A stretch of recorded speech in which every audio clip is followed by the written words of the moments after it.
যেটা বলা যায় যে মব জাস্টিস, আমরা মব জাস্টিস অ্যালাউ করতেছি না। আমরা অনেক মামলাও নিয়ে নিছি, ইভেন আমরা গ্রেভিয়ার্ড সেকশনে মামলা নিচ্ছি, ছিনতাইয়ের মামলা বা রোবারির মামলা বা ডাকাতির ধরনের মামলাও আমরা নিয়ে নিছি। ইভেন আমার অফিসাররাও এক দুইটি ক্ষেত্রে সঠিক সিদ্ধান্ত না নেওয়ার কারণে আমি তাদেরকে সাসপেন্ড করছি, তাদের বিরুদ্ধে শাস্তিমূলক ব্যবস্থা নিচ্ছি। তবে 3 মাস 4 মাস 2 মাস আগে মব জাস্টিস যে পরিমাণ ছিল এখন আর অতটা নাই।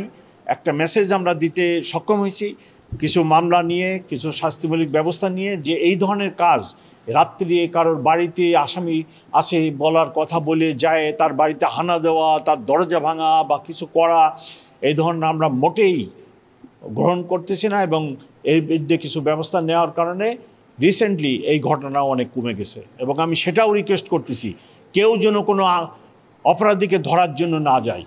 আপনারা আমাদেরকে খবর দেন, আমরা যাব, আমরা ধরব, আমরা তাদের বিরুদ্ধে আইনগত ব্যবস্থা নেব। আমরা কেউ আইন হাতে তুলে নেওয়ার অধিকার রাখি না। এটা পুলিশের দায়িত্ব, পুলিশ ব্যবস্থা নিবে। আমরা যদি ব্যবস্থা না নিই, আমার যেসব ব্যবস্থা নিবে না, আমি তাদের বিরুদ্ধে শাস্তিমূলক ব্যবস্থা নিব। কিন্তু কেউ যেন আইন হাতে তুলে না নেন।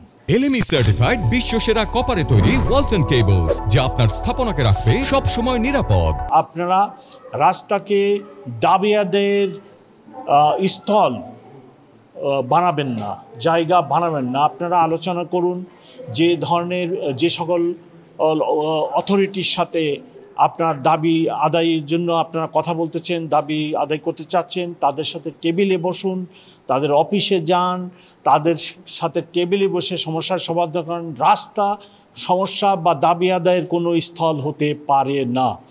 আমরা পট পরিবর্তনের আগে পুলিশ, ঢাকা মেট্রোপলিটন পুলিশ যে বিহেভ করছে, যে ঘটনা হয়েছে, এই ঘটনা আমরা চাই না। আমি কোনো বিদেশি পুলিশ না, আমরা ঢাকা মেট্রোপলিটন পুলিশ কোনো বিদেশি পুলিশ না, ব্রিটিশ পুলিশ না, বা কোনো অন্য দেশের পুলিশ না, যে আমি আমার দেশের মানুষের উপরে কোনো লাঠিচার্জ বা কোনো ধরনের শক্ত ব্যবস্থা নিতে আমি চাই না, কোনোভাবেই আমি নিতে চাই না।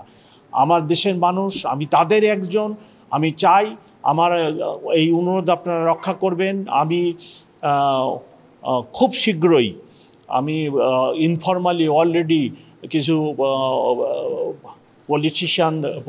পলিটিক্যাল লিডারদের সাথে কথা বলছি, আমার অফিসে রিকোয়েস্ট করছি, এবং ফর্মালি আমি সকল পলিটিক্যাল পার্টির এই নেতৃবৃন্দকেও আমার অফিসে, তাদের প্রতিনিধিকে আমার অফিসে দাওয়াত দিব, এবং তাদেরকেও রিকোয়েস্ট করব তারা যেন রাস্তায় কোনো প্রোগ্রাম না দেয়। এই রিকোয়েস্ট আমার সবার কাছে, ঢাকাবাসীর সকলের কাছে। 2-3 কোটি লোকের শহর, এখানে ট্রাফিক ব্যবস্থা যাচ্ছে তাই অবস্থা। সকলের সহযোগিতা ছাড়া এই সকল সমস্যার সমাধান কোনোভাবে সম্ভব হবে না। তাই আমার আবার অনুরোধ, আপনারা কেউ কোনো দাবি দেওয়ার জন্য, আদায়ের জন্য রাস্তায় আসবেন না, প্লিজ রাস্তায় আসবেন না।